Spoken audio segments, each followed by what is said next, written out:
that little mouse, cause I'm an albatross. I'm an albatross. Hello sir, we are Group 2 to discuss about environmental protection which connected in MARPOL annexes the International Convention for Prevention of Pollution from Ships. MARPOL is the main international convention covering prevention of pollution of marine environment by ships from operational or accidental causes.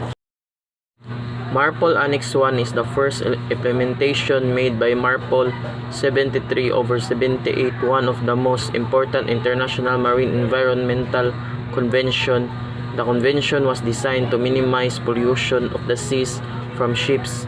The objective of convention is to preserve the marine environment through the complete elimination of pollution by oil and other harmful substances and the minimization of accidental discharge of such substance. It details the prevention of pollution by oil and oily water. Annex 1 regulation for the prevention of pollution by oil came into force on February 10, 1983 and contains condition for discharge of mixture containing oil and also requirement applicable to the construction and equipment of tankers larger than 150 gross tonnage and other ships larger than 400 gross tonnage. This Annex 1 is based on the principle that oil and water do not mix, are therefore easily separated. It contains requirements regarding the operation, construction, and equipment of ships.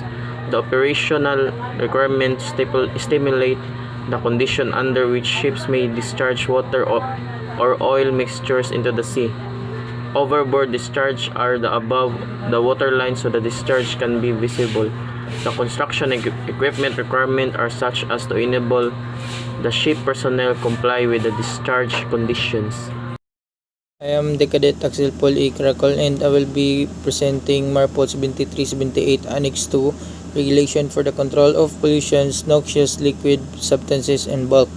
Annex 2 came into force in 06/04/1987 and contains discharge condition for 4 categories of noxious substances and requirements applicable to the construction and equipment of ships carrying such substances.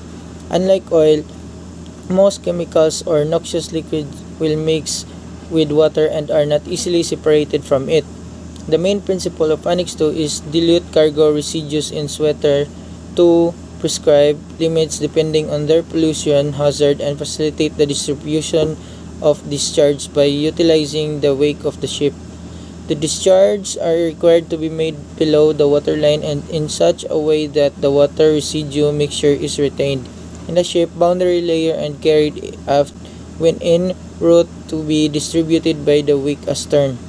Annex 2 Regulation for the Control of Pollution by Noxious Liquid Substances and Bulk. Regulation 1 defines for the purposes of the Annex. Number 1. Chemical tanker means a ship constructed or adapted primarily to carry cargo of noxious liquid substances in bulk and includes an oil tanker as defined in Annex 1 of the present convention when carrying a cargo or part cargo of noxious liquid substances and bulk.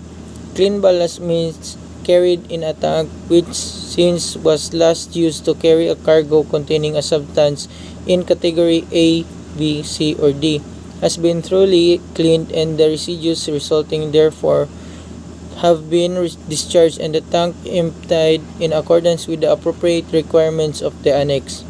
Segregated ballast means ballast water introduced into a tank permanently allocated to the carriage of the ballast to the carriage of ballast or cargoes other than oil or noxious liquid substances as variously defined in the annexes of the present convention in which is completely separated from the cargo and oil fuel system. That's all. Thank you.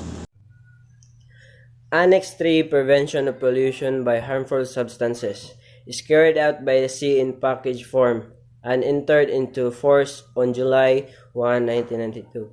It contains general requirements for the issuing of detailed standards on packing, marking, labeling, documentation, stowage, quantity limitations, exceptions, and notifications. For the purpose of this annex, harmful substances are those substances which are identified as marine pollutants in the International Maritime Dangerous Goods or IMDG code, or which meet the criteria in the appendix of Annex 3. Harmful substances means those substances which are identified as marine pollutants. Its package form is identified as the form of containment specified for harmful substances in the IMDG code. Harmful substances carried in package form shall be prohibited, except where necessary for those purpose of securing the safety of the ship or saving life at sea. Hello everyone, I'm Cadet Berliso Al-JR. Annex 4. Annex 4 contains a set of regulations regarding the discharge of sewage into the sea from ships, including regulation regarding the ship's equipment and systems for control of sewage discharge, the provision of port reception facilities for sewage, and requirements for survey certification. Annex 4 of MARPOL Convention applies to all ships on international voyages with a size of 400 gross tonnage or more, or such ships with less than 400 gross tonnage, but which are approved for more than 15 persons or crew and passengers on board. The greatest danger comes from plastics, which can float for years. Fish and marine mammals can in some cases mistake plastics for good, and they can also become trapped in plastic ropes, nets, bags, and other items. Even such unusual items as the plastic rings used to hold cans of beer and drinks together.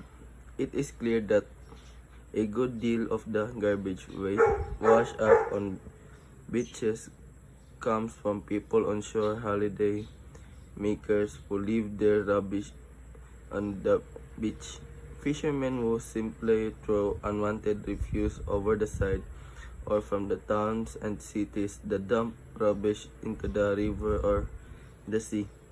But in some areas, most of the rubbish found comes from passing ships, which find convenient to throw rubbish overboard rather than dispose of it on ports. MARPOL Annex 6, first adopted in 1997, limits the air pollutants contained in ships' exhaust gas, including sulfur oxides and nitrous oxides, and prohibits deliberate emission of ozone-depleting substances. MARPOL Annex 6 also regulates shipboard incineration and the emission of volatile organic compounds from tankers. Following entry into force of MARPOL Annex 6 on 19 of May 2005, the Marine Environment Protection Committee, as its 53rd session, July 2005, agreed to revise the MARPOL Annex 6 with the aim of significantly strengthening the emission limits in light of technological improvements and implementation experience. As a result of this 3 years examination, MEPC 58, October 2008, adopted the revised MARPOL Annex 6 and associated nitro oxides Technical Code 2008, which entered into force on July 1, 2010. Revised MARPOL Annex 6. The main changes to MARPOL Annex 6 are a progressive reduction globally in emission of sulfur oxide and nitrous oxide and particulate matter, and the reduction of emission control areas to reduce emission of those air pollutants further in designated SACE areas. Under the revised MARPOL Annex 6, the global sulfur limit will be reduced from current 3.50% to 0.50% effective from January 1, 2020, subject to a feasibility review to be completed no later than 2018.